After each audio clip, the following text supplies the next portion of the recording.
do not worry. Don't worry. Huwag mag-alala. Yan din ang madalas na paalala sa atin ng Diyos. Kaalinsabay po ito ng mabilis at madalas niyang sinasabi sa atin, huwag tayong matakot. Bakit nga ba hindi tayo dapat nag-aalala? Two things. Simple lang para mas madaling maintindihan, tandaan. Sapagkat ang worrying ay irrelevant at irreverent.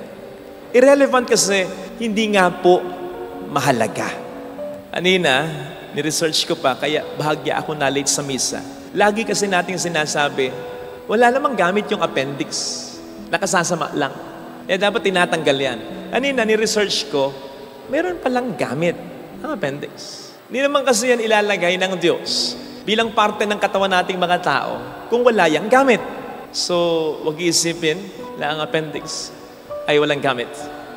Naisip ko kasing ihalin tulad sa worrying. Ang appendix may gamit. Kaya mahalaga pa rin.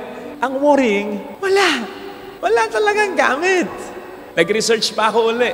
Meron bang itinanghal sa Guinness Book of World Records na taong pinakamagaling, pinakamaraming worries? Kasi yung pinakapangit, meron pa eh.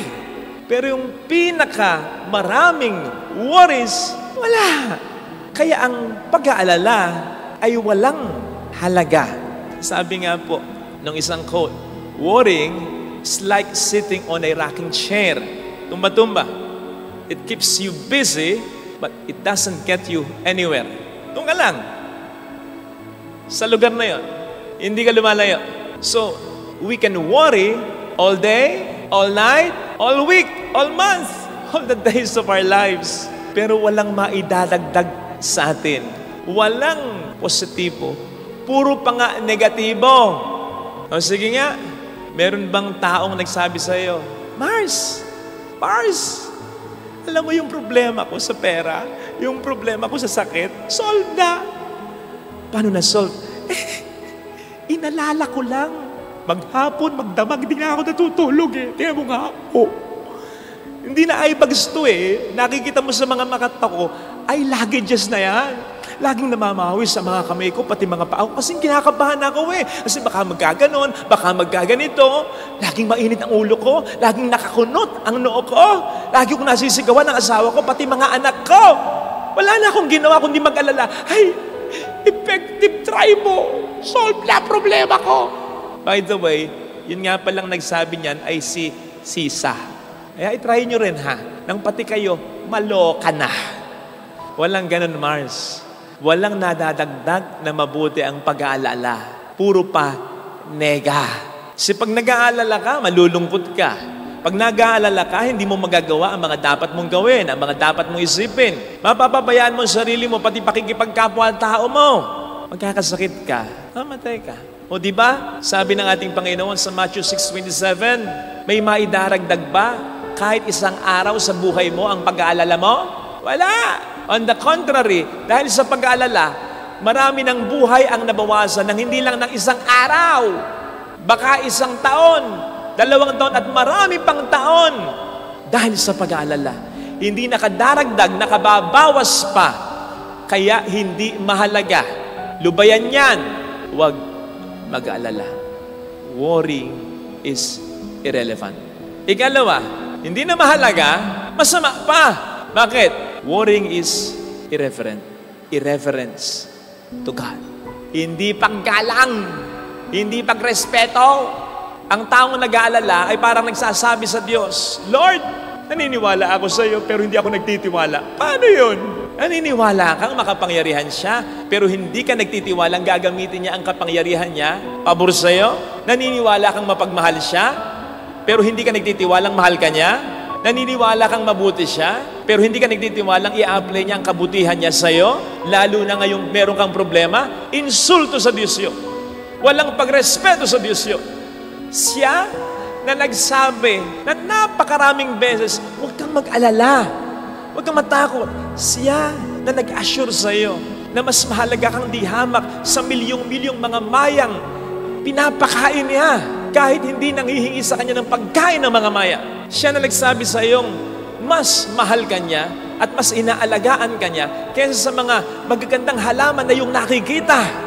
At higit sa lahat, siya na nagpadala ng kanyang bugtong na anak para lamang iligtas ka. Ang hindi paniniwala sa Kanya na maipapakita natin dahil sa ating pag-aalala ay hindi pagrespeto sa Diyos.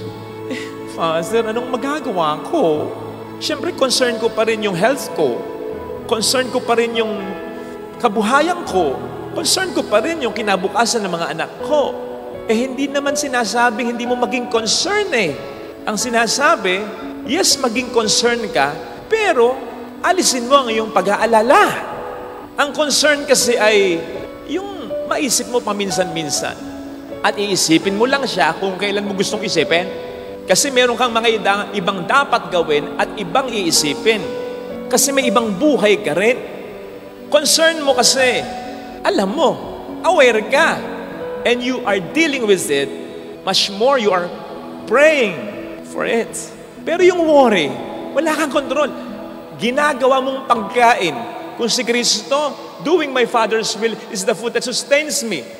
Ikaw, worrying is the food that sustains me. Pero hindi ka binubusog, nilalaon, ginugutom, pinapahina ka pa. Ang pag-aalala mo, kinakarir mo ang pag-aalala mo.